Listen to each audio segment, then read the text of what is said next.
Hier, j'étais à l'église, et à la fin du culte, je vais vers mon ami qui est sur son téléphone pour lui montrer un témoignage. Je lui dis, j'ai vu un témoignage cette semaine, je veux te le montrer. Il me tend son téléphone, et j'ai pas le temps. Je tiens le téléphone dans les mains. J'ai pas le temps de cliquer sur la search bar, la barre de recherche en haut, qui me reprend le téléphone. Il m'arrache le téléphone des mains. Ah non, t'inquiète pas, on verra le témoignage un autre jour. Pourquoi il a fait ça? On sait pourquoi.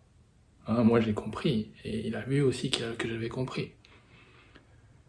Disons que si il m'avait permis de cliquer sur la barre, j'aurais vu son historique de recherche, ses recherches favorites, et ça allait pas être très fameux. Ça allait même être honteux, assez honteux pour m'arracher le téléphone des mains. Et la pornographie a des conséquences désastreuses sur la vie des gens.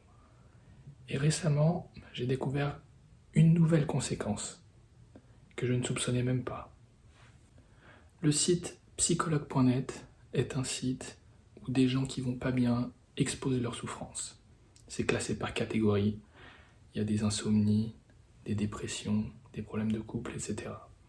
Et une catégorie va attirer mon attention. TOC homo. TOC homo? Mais c'est quoi ça? J'ai jamais entendu parler de cette maladie. Je clique, il y a plein de témoignages. J'en lis quelques-uns et c'est toujours la même histoire qui revient. Écoutez. Je suis hétérosexuel à 100%, toujours attiré par les femmes. Quand du jour au lendemain,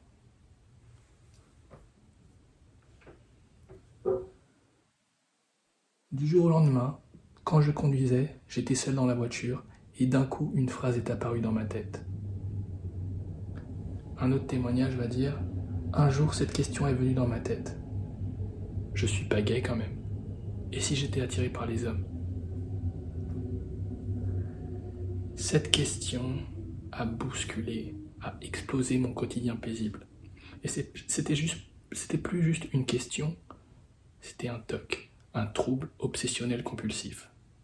Et pour expliquer aux gens qui n'en ont jamais eu, il peut nous arriver d'avoir des pensées désagréables. Mais quand elles arrivent, elles partent instantanément. Les TOC, ce sont des idées qui ne partent pas. Elles restent bloquées à l'intérieur.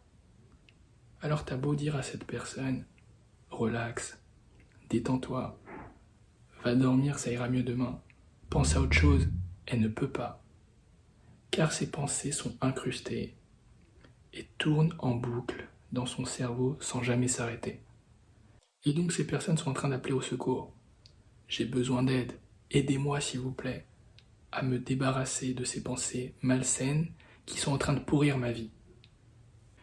Et quand on lit ces témoignages, on remarque que toutes ces personnes partagent une passion en commun, la pornographie. Mais c'est ça le problème. Faut pas chercher plus loin. Quand tu visites un site pornographique, Dieu se retire. C'est normal. Dieu est saint. Il veut habiter dans un temple qui est saint. Le vin nouveau va dans des outres nouvelles. Alors, à la seconde où tu cliques sur le site, le Saint-Esprit n'est plus en toi. Il est parti très loin. Le diable qui était en train de rôder voit une cible facile. Une cible facile puisque elle n'est plus sous la protection du Seigneur. Et il arrive avec ses mauvais esprits pour t'enchaîner. Ainsi, le meilleur conseil qu'on peut donner à quelqu'un qui veut se débarrasser des TOC homo, c'est pas pense à autre chose ou concentre-toi sur autre chose. C'est inutile de lui dire ça. C'est inutile aussi de lui donner des anxiolytiques, des antidépresseurs, des neuroleptiques. Ça va aggraver la situation. Le meilleur conseil, c'est lui dire abandonne tes péchés. Arrête de regarder des vidéos pornographiques. T'arrives pas, c'est trop dur. Jésus peut aider. C'est le Dieu qui fait trembler les démons, qui délivre des mauvais esprits.